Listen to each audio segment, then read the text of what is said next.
Hello everyone, welcome to are tutorials. Friends, ఈ వీడియోలో మనం తెలంగాణకు సంబంధించి న్యూస్ పేపర్లో పబ్లిష్ అయిన ఇంపార్టెంట్ అప్డేట్స్ని అయితే మనము ఈ వీడియోలో తెలుసుకుందాం. వీడియో చూస్తున్న ప్రతి ఒక్కరు కూడా వీడియోని లైక్ చేసి మీ సపోర్ట్ని తప్పకుండా తెలపండి. సో ఇక్కడ ఫస్ట్ చూస్తే త్వరలో గ్రూప్ 1 ఫలితాలు అంటూ రావడం జరిగింది. వదంతులు నమ్మకండి, అభ్యర్థులకు టీజీపీఎస్సీ సూచన అంటూ మనకు రావడం అయితే జరిగింది. సో దీని గురించి తెలుసుకుందాం. గ్రూప్ 1 పోస్టులపై సామాజిక మాధ్యమాల్లో ప్రసారం అవుతున్న వార్తలను టీజీపీఎస్సీ ఖండించింది. సోషల్ మీడియాలో తప్పుడు ప్రచారం జరుగుతోందని టీజీపీఎస్సీ ఫిర్యాదు చేసింది. ఈ మేరకు బేగం బజార్ పోలీసులకు కమిషన్ అధికారులు ఫిర్యాదు చేశారు. వీలైనంత త్వరగా గ్రూప్ 1 ఫలితాలను వెల్లడిస్తామని టీజీపీఎస్సీ ప్రకటించింది. త్వరలోనే మార్కుల జాబితాను వెబ్సైట్లో పొందుపరుస్తామని పేర్కొంది. అభ్యర్థుల లాగిన్లో పేపర్ల వారీగా మార్కులు ఉంచుతామని, గ్రూప్ 1 నియామక ప్రక్రియ పారదర్శకంగా జరుగుతోందని తెలిపింది. ఎలాంటి తప్పులు జరగకుండా ఉండేందుకు చర్యలు తీసుకున్నామని అన్నారు. అభ్యర్థులు ఎలాంటి తప్పుడు ప్రచారాలను నమ్మొద్దని టీజీపీఎస్సీ సూచించింది అంటూ రావడం జరిగింది. నెక్స్ట్ అప్డేట్ చూద్దాం. నేడు కేబినెట్ భేటీ. బీసీ రిజర్వేషన్లు, ఎస్సీ వర్గీకరణ బిల్లులకు ఆమోదం.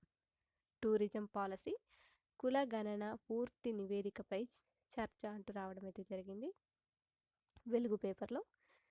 సో దీని గురించి చూద్దాం. సీఎం రేవంత్ రెడ్డి అధ్యక్షతన గురువారం మధ్యాహ్నం 2 గంటలకు సెక్రటేరియట్లో కేబినెట్ మీటింగ్ జరగనుంది.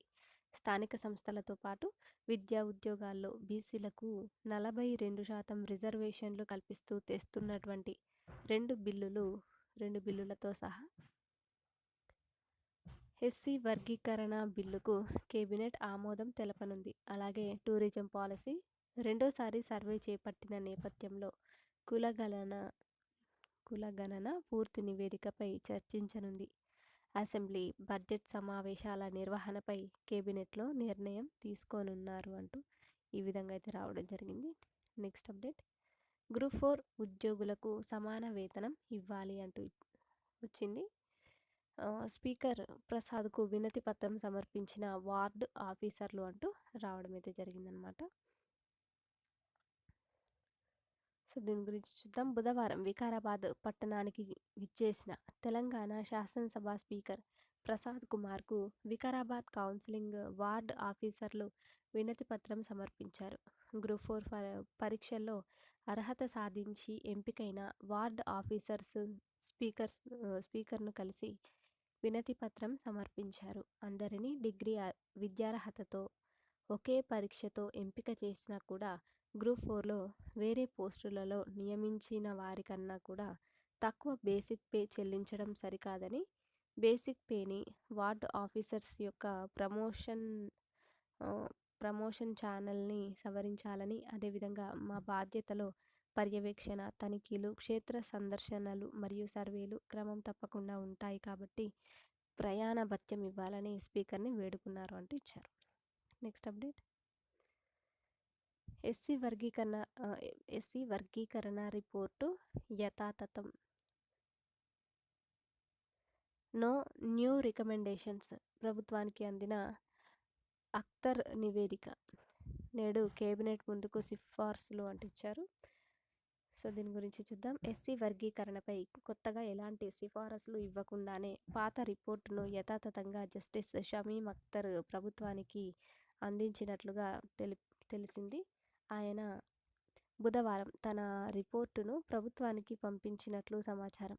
రిజర్వేషన్ల పంపిణీపై కమిషన్ ముందుగా ఇచ్చిన రిపోర్టుపై పలు ఎస్సీ సంఘాల నుంచి అభ్యంతరాలు వచ్చాయి. దీంతో కమిషన్ గడువును మార్చి 10వ తేదీ వరకు పొడిగించిన ప్రభుత్వం మరోసారి సంఘాల అభ్యంతరాలు పరిశీలించి నివేదిక ఇవ్వాలని కోరింది. దీంతో తన ముందుకు వచ్చిన పలు అప్పీళ్లను క్షుణ్ణంగా అధ్యయనం చేసిన అఖ్తర్ కమిషన్ గతంలో ఇచ్చిన నివేదికలో ఎలాంటి మార్పులు చేర్పులు చేయకుండానే రిపోర్టును అందించినట్లు తెలుస్తుంది అంటూ ఇచ్చారు.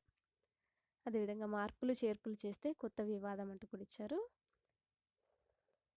వర్గీకరణ విషయంలో అఖ్తర్ కమిషన్ ఎస్సీ కేటగిరీలోని అన్ని కులాల ఆర్థిక పరిస్థితులు, విద్యా ఉద్యోగ అవకాశాలను క్షుణ్ణంగా అధ్యయనం చేసిన తర్వాతే తన తొలి నివేదికను ప్రభుత్వానికి అందించింది. ఆ నివేదిక ప్రకారం ఎస్సీ కులాలను 1, 2, 3 గ్రూపులుగా విభజించింది. గ్రూప్ 1లోని కులాలకు 1%, గ్రూప్ 2లోని కులాలకు 9%, గ్రూప్ 3 కులాలకు 5% రిజర్వేషన్లు కల్పించాలని సిఫారసు చేసింది. ఆ సిఫారసుల మేరకు రిజర్వేషన్లను కల్పించేందుకు సిద్ధంగా ఉన్నామని ప్రభుత్వం అసెంబ్లీలో ప్రకటించింది. అయితే కొన్ని ఎస్సీ సంఘాల నుంచి అభ్యంతరాలు రావడంతో మరోసారి పరిశీలించి ఫైనల్ రిపోర్టు ఇవ్వాలని కమిషన్ను ప్రభుత్వం కోరింది. కానీ గతంలో చేసిన సిఫారసులు హేతుబద్ధంగా ఉన్నాయని, ఒత్తిళ్లలో మార్పులు చేస్తే కొత్త సమస్యలు వస్తాయనే ఉద్దేశంతో కమిషన్ తన మొదటి నివేదికనే యథావిధిగా ప్రభుత్వానికి అందించినట్లు తెలిసింది. కమిషన్ రెండో రిపోర్టుపై కేబినెట్ చర్చించి ఎస్సీ వర్గీకరణపై ప్రభుత్వం తుది నిర్ణయం తీసుకోనున్నది అంటూ ఇచ్చారు. నెక్స్ట్ అప్డేట్, ఎప్సెట్కు 48,158 దరఖాస్తులు అంటూ రావడం జరిగింది. టీజీ ఎప్సెట్కు భారీగా దరఖాస్తులు వస్తున్నాయి. బుధవారం సాయంత్రం వరకు 48,158 మంది అప్లై చేసుకున్నట్లు ఎప్సెట్ కన్వీనర్ దీన్ కుమార్ తెలిపారు. దీంట్లో ఇంజనీరింగ్ స్ట్రీమ్కు 31,805 మంది, అగ్రికల్చర్ అండ్ ఫార్మసీ స్ట్రీమ్కు 16,317 మంది, రెండింటికి 36 మంది అప్లై చేసుకున్నట్లు చెప్పారు. కాగా ఈ నెల 1వ తేదీ నుంచి ఎప్సెట్ దరఖాస్తుల ప్రక్రియ మొదలైన విషయం తెలిసిందే. Thank you for watching this video.